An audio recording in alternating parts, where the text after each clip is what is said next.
खेल के मैदान से अच्छी खबर, पाकिस्तान ने पहले वनडे में ऑस्ट्रेलिया को 5 विकेटों से पछाड़ दिया। हजारों वनडे बन गया यादगार। पिंडी में कैंगरूज बने शाहीनों का शिकार।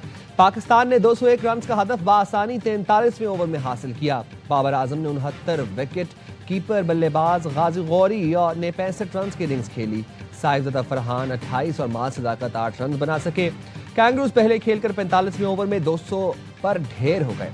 मैथ्यू रेनशाह के 61 और मैथ्यू शॉट के 55 रन रायगा गए। अरफात मिन्हास डेब्यू पर 5 विकेटें हासिल करने वाले पहले पाकिस्तानी बॉलर बन गए। अरफात ने 10 ओवर में 32 रन देकर 5 खिलाड़ियों को ठिकाने लगाया। इब्रार अहमद की 2, शाहीन, सलमान आगा और हारिस रऊफ की 1-1 विकेट। अरफात मिन्हास ने छक्का लगाकर मैच फिनिश किया। 3 मैच की सीरीज का दूसरा वनडे मंगल को लाहौर में खेला जाएगा।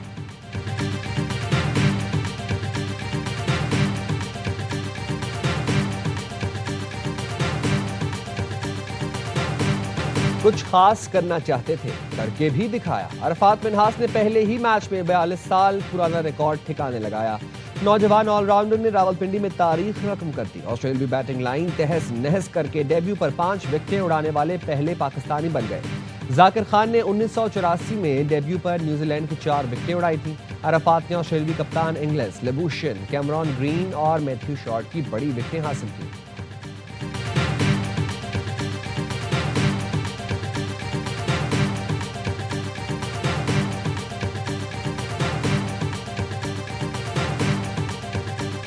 पाकिस्तान ने दिल खुश किया है, बहुत अच्छी परफॉर्मेंस दी है। ऐसे मैचेस होने चाहिए, शायकीन को कुछ एंटरटेनमेंट मिलती है इससे। पहले ही मैच में 5 विकेटें लेना और ये एक यंगस्टर के लिए बहुत अच्छी बात होती है। मैं बहुत खुश हूँ कि रावलपिंडी में क्रिकेट दोबारा से शुरू हुई है।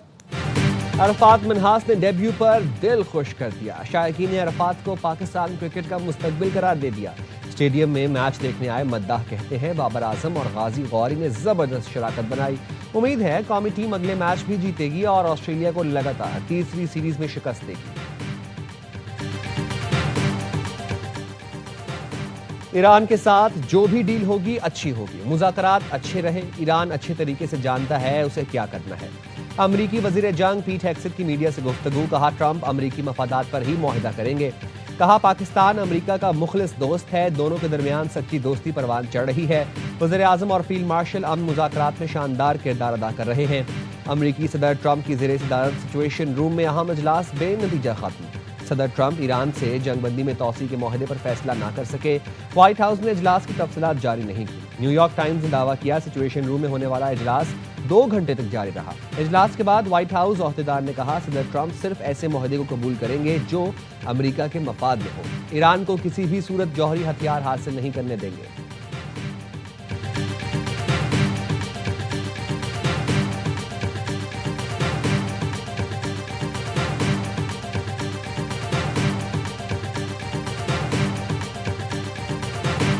ईरानी सुप्रीम लीडर के मुशीर मोहसिन रजाई ने अमरीकी सदर पर खयानत का इल्जाम लगा दिया। एक्स पर लिखा जैसा कि पहले बता दिया था अमरीकी सदर तीसरी बार सिफारतकारी से खयानत कर रहे हैं। ट्रंप ने बहरी नाकाबंदी जारी रखने और मुज़ाकरात में हद से ज्यादा मुतालबात से साबित कर दिया है कि वो मुज़ाकरात की ख्वाहिशमंद नहीं है, दूसरे मकासद हासिल करना चाहते हैं। ईरानी वजारत खारजा के तर्जुमान इस्माइल बकाई कहते हैं अमरीका के साथ भी अभी हतमी मुआहिदा तक नहीं पहुंचे। मुज़ाकरात के इस मरहले पर तवज्जो जंग खत्म करने पर मरकूज कर रहे हैं।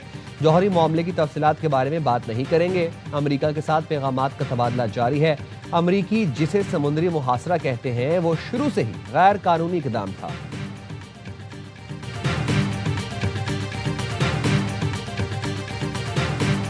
I believe that we have seized about $1 billion of their crypto and just outright seized it. Just outright grabbed the wallets. Some of them may be like typing in right now and realize they might not have realized that their wallet had been grabbed. America ने Iran के $1 अरब मालियत के crypto असासे जब्त कर लिए। अमेरिकी वज़ीर ख़जाना Scott Bessent ने कहा ईरान पर आयद पाबंदियों में किसी भी किस्म की नरमी मरहलावार और बतदरीज की जाएगी। रीगन नेशनल इकोनॉमिक फोरम ने बताया सदर डोनाल्ड ट्रंप की जानिब से ईरान के खिलाफ शुरू की गई मुआशी मुहिम के तहत तकरीबन $1 अरब मालियत के ईरानी क्रिप्टो करेंसी असासे जब्त कर लिए हैं।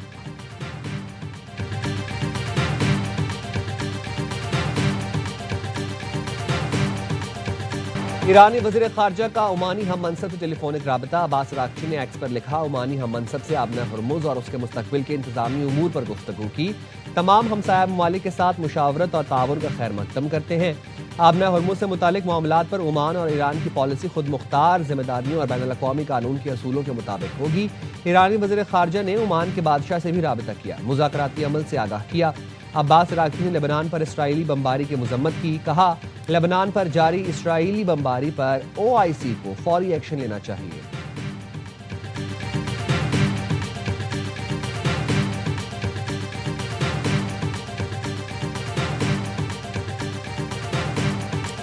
चौबीस घंटे के दौरान आबना हुर्मुज़ से 24 जहाज गुजर गए, उनमें तेल बरदार टैंकर्स और कंटेनर बरदार जहाज शामिल थे।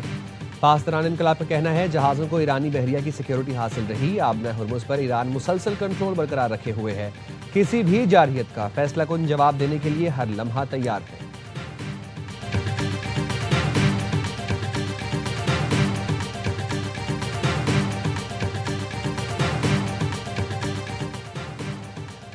ईरान के कुवैत में अमरीकी एयरबेस पर हमले में मुताद्दिद अमरीकी फौजी जख्मी हुए। ब्लूमबर्ग का कहना है ईरान ने बैलिस्टिक मिसाइल से एयरबेस को निशाना बनाया। अमरीका के 2 जदीद तरीन MQ-9 ड्रोन्स को भी शदीद नुकसान पहुंचा। कुवैत के फ़िज़ाई दिफाई निज़ाम ने मिसाइल को फ़िज़ा में ही तबाह कर दिया। ईरान ने 2 रोज़ पहले नाम लिए बगैर अमरीकी अड्डे पर हमले का दावा किया था।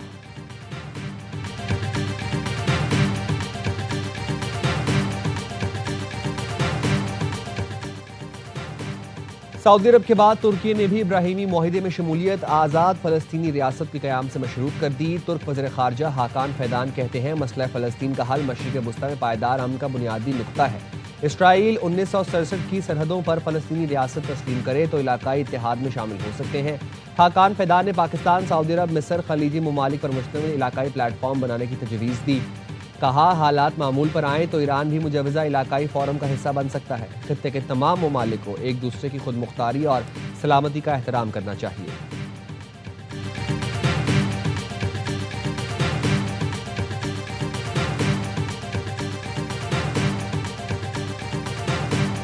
मुज़ाकरात बिल्कुल नाकाम नहीं हुए, ये बड़े अच्छे माहौल में मीटिंग हुई है और हमने भी कुछ उनको तजावीज़ दी हैं, उन्होंने भी हमें तजावीज़ दी है तहरीरी तौर पे। उसके ऊपर नेक्स्ट वीक में भी गुफ्तगू का और कंसल्टेशन का अमल जो है वो जारी रहेगा। जॉइंट अवामी एक्शन कमेटी और वफाकी मुज़ाकराती कमेटी के मुजफ्फराबाद में मुज़ाकरात का अमल खत्म, डेडलॉक बरकरार। एक्शन कमेटी का कहना है मुआहदे पर अमल दरामद के लिए आज की डेडलाइन है, तमाम निकात पर अमल दरामद यकीनी बनाया जाए। एक्शन कमेटी का मुतालबा है मुहाजिरीन की नशिस्तें खत्म की जाएं। रहनुमा एक्शन कमेटी का कहना था अवाम से किए गए वादों की तकमील ही मुज़ाकरात की कामयाबी की ज़मानतें हैं। वफाकी मुज़ाकराती कमेटी के रुकन राना सनाउल्लाह का कहना था मुज़ाकरात नाकाम नहीं हुए, 9 जून से कबल दोबारा बैठक होगी। मुहाजिरीन नशिस्तों पर ऑल पार्टीज कॉन्फ्रेंस बुलाएंगे। जिस मामले से कश्मीर कॉज को नुकसान पहुंचने का एहतमाल हो उस पर जरूर गौर करना चाहिए। मुहाजिरीन को माइनस करने से कश्मीर कॉज को नुकसान पहुंचेगा।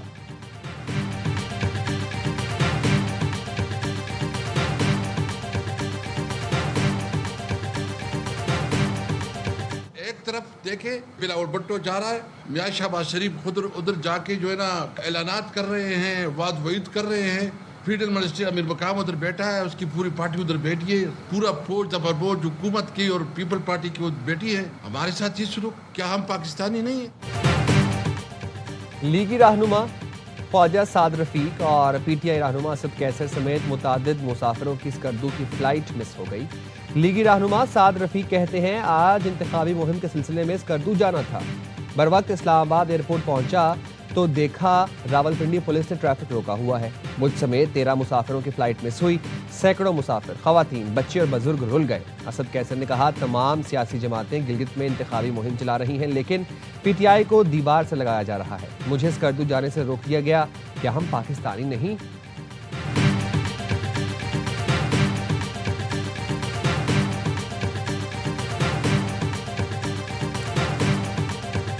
वज़ीर आला KP सुहेल आफरीदी का supreme appellate court Gilgit Baltistan के चीफ जस्टिस को खत लिखा।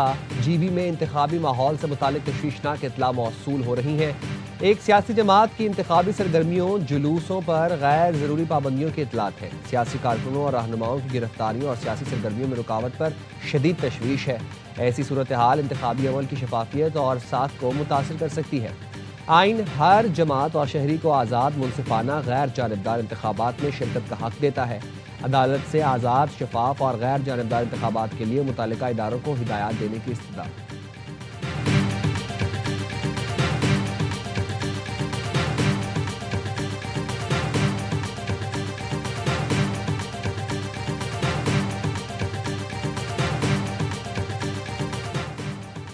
कराची में अबुल हसन अस्फहानी रोड पर बिजली की गैर एलानिया लोड शेडिंग के खिलाफ एहतजाज के बाद सड़क बंद, गाड़ियों की कतारें, अतराफ की शाहराहों पर भी ट्रैफिक की रवानी मुतासिर।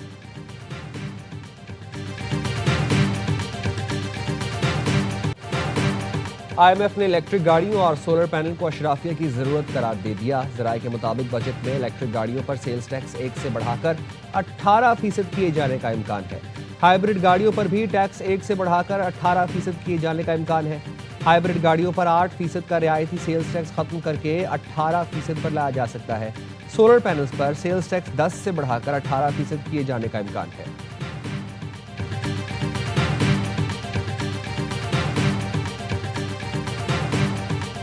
Recent years, our police officers, along with our armed forces and other law enforcement agencies, have rendered immense sacrifices to safeguard our nation. Thousands of officers and personnel have sacrificed their lives in the fight against terrorism and crime. सूबे को दहशतगर्दी समेत मुनज़्ज़म जराइम जैसे challenges का सामना है, जिससे निपटने के लिए सिंध पुलिस समेत कानून नाफिज करने वाले बुनियादी किरदार अदा कर रहे हैं। वज़ीर आला मुराद अली शाह का नेशनल पुलिस अकेडमी इस्लामाबाद में सिंध पुलिस DSPs की पासिंग आउट परेड से खिताब। कहा, सिंध पुलिस के शहदा हमारा फ़ख्र है। हज़ारों अफसरान और अहलकारों ने दहशतगर्दी और जराइम के खिलाफ अपनी जानों का नजराना पेश किया।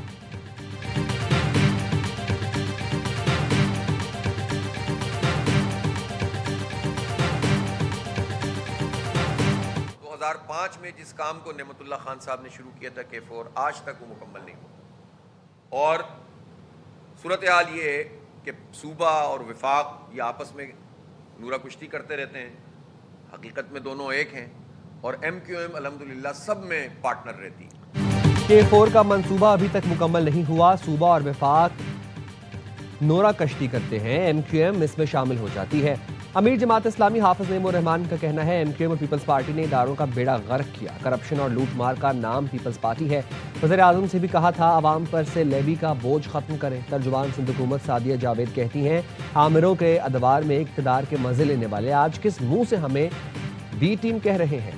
फिर पीपल्स पार्टी पर तनकीद करने वाले सदर आसिफ अली ज़रदारी से ही मुतालबात कर रहे हैं। सॉलिड वेस्ट की गाड़ियों पर अपने झंडे लगाने वाली जमात इस्लामी को कारकर्दगी नजर नहीं आती।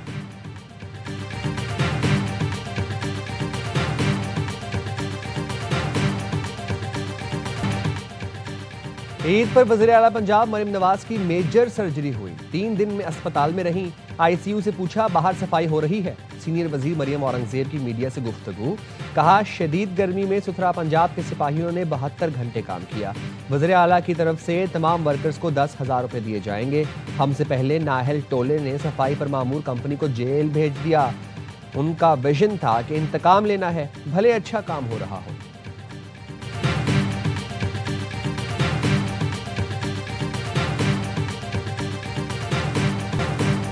कराची में ईद के चौथे दिन भी आलाइशें ना उठाई जा सकीं। शरफाबाद, आलमगीर रोड, गुरु मंदिर और सोल्जर बाजार समेत कई इलाके इंतजामिया की गफलत का शिकार हो गए। होश इलाकों में भी आलाइशों के ढेर, अस्पताल के करीब भी गंदगी दिखाई दे रही है।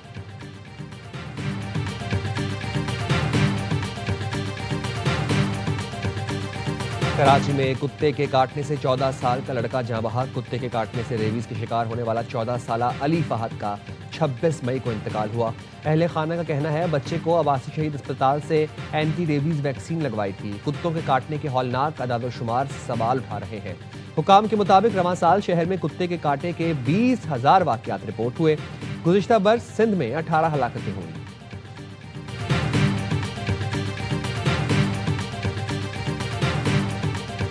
पंजाब के मुख्तलिफ इलाकों में बारिश, गर्मी का जोर टूट गया। लाहौर में बादल खुलकर बरसे। यालाबारी भी हुई। लाहौर में सबसे ज्यादा 48 मिलीमीटर बारिश निश्तर टाउन में हुई। नारोवाल और कसूर में भी बादल बरस पड़े। गुजरात और गिरदोनवाह में गरज चमक के साथ बारिश, बाज मकामात पर यालाबारी। चिन्योट और गिरदोनवाह में आंधी और गर्द आलूद हवाएं। आजाद कश्मीर के इलाके मीरपुर में बारिश से मौसम खुशगवार हो गया। कोटली में भी रिम झिम से शहरियों के चेहरे खिल उठे।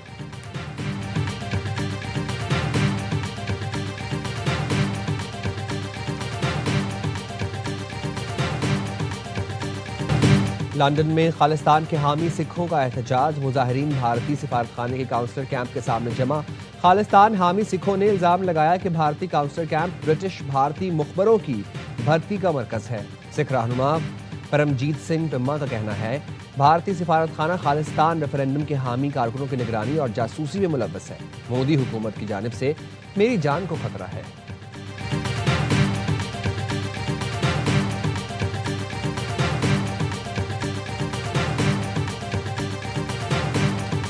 और फिल्म बीनों के लिए बड़ी ईद पर बड़ा तोहफा। Salman Iqbal films, ARY films और परवेज मलिक फिल्म्स की पेशकश फिल्म लव दी 100 ने धूम मचा दी। कराची, लाहौर और पिंडी के सिनेमा घरों में फिल्म देखने शायकीन का तांता बन गया। प्रोड्यूसर और कास्ट फिल्म की कामयाबी के लिए पुरुमीद।